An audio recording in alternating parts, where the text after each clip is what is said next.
Buenas tardes con todos, mi nombre es Rosemary Pasache, soy médico residente de tercer año de medicina interna.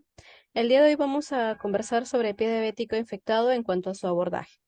Bueno, la importancia del pie diabético es que hay una gran envergadura de incidencia y, bueno, la literatura describe que en todo el mundo se pierde una parte del miembro inferior o parte de él debido a la amputación por cada 30 segundos, según la epidemiología que he podido revisar y afecta al menos a 40 a 60 millones de personas. La prevalencia varía entre 3% entre Oceanía y 13% América del Norte, un promedio global de 6,4, teniendo en cuenta que tenemos una gran población de adultos con diabetes, ¿no? El 65,1% de adultos, más de 65 años al menos, presentó este diagnóstico en el Perú. Tenemos aquí en nuestro país, pues según eh, la epidemiología local, al menos el 10,8% de los casos reportados son a causa de pie diabético como complicación en contexto de paciente de pie diabético o de diagnóstico de pie. Entonces es una patología importante que tenemos que saber identificar en cuándo es infectado y cómo vamos a abordarlo. La enfermedad de pie diabético, como sabemos, además tiene costos para la salud pública y además supone siempre una disminución en la calidad de vida del paciente. IWGDF básicamente es el pie diabético infectado, que se define como infección, ulceración o destrucción de tejidos del pie de una persona con diabetes mellitus diagnosticada actualmente o previamente, que se acompaña de neuropatía o enfermedad arterial periférica de la misma extremidad. Esta es básicamente su fisiopatología, es múltiple, pero se basa en el compromiso neurológico y el compromiso arterial de la lesión, que muchas veces está que frente o en circunstancias de trauma y que genera finalmente una úlcera del pie que potencialmente se puede infectar. Siempre es importante identificar si estamos frente a una úlcera, sin úlcera. Una vez que está determinado esto, el siguiente paso es identificar si está infectado o no.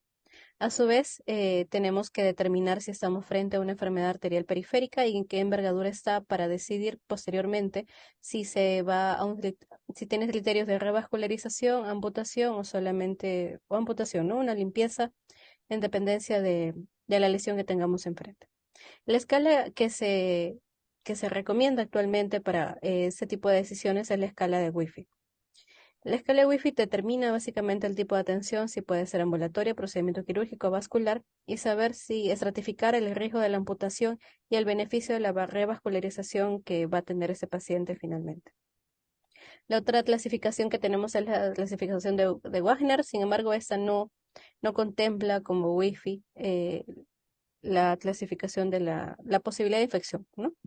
Como vamos a ver, esa es la clasificación de Wi-Fi, Gaunt, que son las partes blandas, que las califica en 0, 1, 2, 3. Luego la parte de la isquemia, que se mide con la presión de oxígeno. Y finalmente la infección del pie, que se puede clasificar en 0, 1, 2, 3.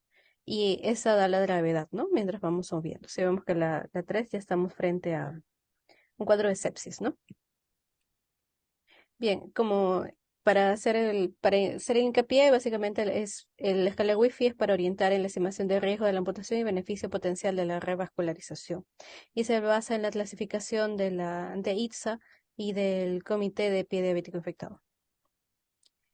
Bueno, en esa lámina también podemos ver la clasificación, pero básicamente en cuanto a las características, los criterios que vamos a tener en cuenta para clasificarlas, ya que eso es muy importante porque nos va a ayudar a determinar qué tipo de antibiótico utilizar.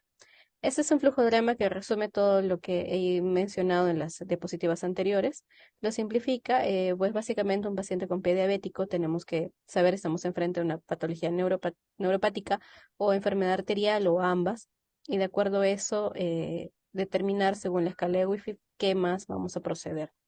Si en caso está infectado, tenemos que clasificar de acuerdo a la infección. A ver, aquí está. De acuerdo al tipo de infección, si es severo o moderado, el 1, 2, 3 que hemos visto, y si es una infección severa hay que valorar siempre la parte quirúrgica.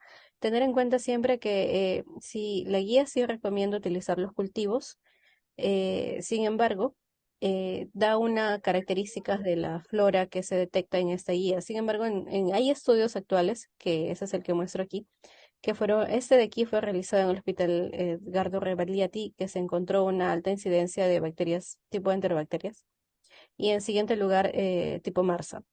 En cuanto al antibiograma, pues se encontró que muchos de ellas tenían resistencia a todos estos antibióticos que están en la parte inferior y más bien sugerían, de acuerdo a las resistencias que han tenido las bacterias encontradas, que se utilicen antibióticos de más amplio espectro, ¿no? Pero eso siempre va a tener en cuenta la población que tengamos. Bien. Finalmente, a modo de conclusión, tenemos que saber que la prevalencia de la diabetes mellitus en todo el mundo y en nuestro país permanece en ascenso. Al menos aquí es un 4.5 según la los cuadros de índice, y actualmente no se cuenta con registros exactos de la diabetes mellitus en el país y la pandemia pues ha alejado al paciente de la atención sanitaria, ¿no? Lo que ha hecho que muchas veces llegue a emergencia en estados mucho más críticos que antes. Y bueno, el pie diabético y sus complicaciones repercuten directamente en la calidad de vida y la salud pública del país, y siempre es importante identificar y certificar de forma oportuna la condición del pie diabético, ya que esta puede llegar a un desenlace fatal del paciente llevándolo a shock séptico. El pie diabético se puede clasificar tipo neuropático, isquémico y neuroisquémico, como hemos ido viendo, y de acuerdo a ello, poner en riesgo al paciente si algún tipo de amputación posterior y, bueno, siempre infección. La clasificación de Wi-Fi se considera como una herramienta para estratificar riesgos de amputación y beneficio de revascularización en un paciente de úlcera diabético y enfermedad arteria periférica. Y bueno, según los dos estudios consultados, que es el Hospital del Hospital Loaiza y el Hospital Rebeliati en nuestro país, las enterobacterias tipo B y MRSA cuentan con mayor incidencia de infección de pie diabético. Y bueno, la prevención siempre es un pilar importante.